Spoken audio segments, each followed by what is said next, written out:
mantan Kabid Anggaran Dinas Pendapatan, Pengelolaan Keuangan dan Aset Daerah atau DPPKAD Triwahyu Widadi menjadi tersangka kasus korupsi. Ia diduga menyalahgunakan dana hibah Dispora Kepulauan Riau. Ditreskrimsus Polda Kepri menetapkan Triwahyudi sebagai tersangka bersama 5 orang lainnya. Bagaimana terkait kasus ini selengkapnya akan dilaporkan rekan Beres Luman Tobing, reporter dari Tribun Batam yang sudah terhubung bersama kami. Silakan dengan laporan Anda. Ya, baik, selamat siang Tribuner, selamat siang rekan Dea.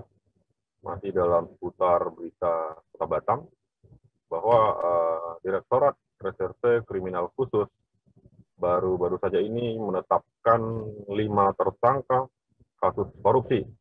Nah, satu diantaranya ini namanya cukup mencuat begitu ataupun familiar, yakni mantan Kabid Anggaran DPPKAD Triwahyu Widadi. Nah, jadi Dirkrimsus menetapkan tersangka lantaran tersangka memiliki peran serta ataupun memiliki peran penting untuk penyaluran anggaran dana diaspora. Nah, jadi penetapan tersangka lantaran menerima begitu ataupun memuluskan beberapa organisasi untuk mendapatkan anggaran, seperti organisasi yang tidak memiliki legalitas ataupun terdaftar di SK Menkumham, notaris dan lain sebagainya. Jadi modus ini pula yang dibantu oleh tersangka untuk memuluskan pencairan dana begitu. Nah, jadi kemarin pas rilis begitu, ada sebanyak 230 juta rupiah yang dihadirkan di atas meja saat menggelar konferensi pers. Namun tersangka belum dihadirkan, hanya saja penetapan tersangka menyusul penahanan begitu. Jadi ada 5 tersangka. Nah, jadi saat ini Polda Kepri juga membagi ada 5 klaster begitu. Nah, untuk klaster pertama itu baru di Dispora Kepri. Nah, berdasarkan hasil audit BPK begitu, ada sebanyak 6 miliar rupiah kerugian negara yang berhasil diaudit. Namun yang berhasil diselamatkan baru 230 juta rupiah. Nah, Wadir Krimsus AKBP Nugroho mengatakan bahwa sampai saat ini proses penyelidikan begitu untuk mengungkap syaratnya kasus korupsi di lingkungan Pemprov Kepri masih terus berlangsung. Nah, pihaknya masih melakukan pendalaman untuk membongkar adanya dugaan 5 klaster di tubuh di Pemprov Kepri tersebut. Oke, baik. Demikian, rekan Dea.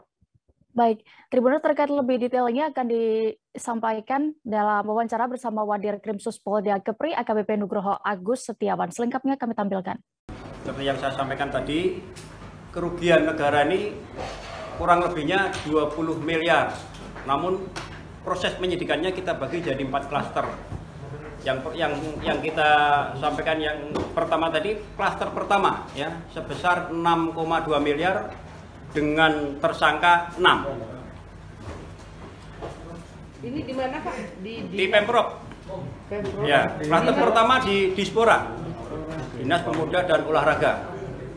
Nanti 3 klaster lainnya ya tunggu tanggal mainnya ya. Bapak, izin modus yang dilakukan tersangka seperti apa, Pak? Penarikan dana hibah dengan mengumpulkan penerima hibah itu tidak sesuai dengan SOP atau tidak melalui verifikasi.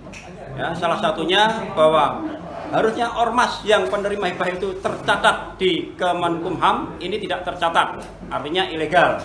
Kemudian proses-proses yang diajukan dari bawah ke atas itu tidak melalui verifikasi dari pengguna anggaran. Berapa saksi yang diperiksa, Pak? Ada 45 ormas ya. Saksinya 77. Untuk kegiatan ilegal korupsi ini, Pak, berapa orang yang sudah kita tetapkan? 77 saksi dengan 6 tersangka. Oke. Tersangka itu ada dari pejabat atau bagaimana, Pak? Ya, pejabat 1 PNS di Pemprov, yang 1 DPO, yang 4 ada yang tukang ojek, ada tukang sopir taksi, ada bengkel. Terima kasih sudah nonton. Jangan lupa like, subscribe, dan share ya.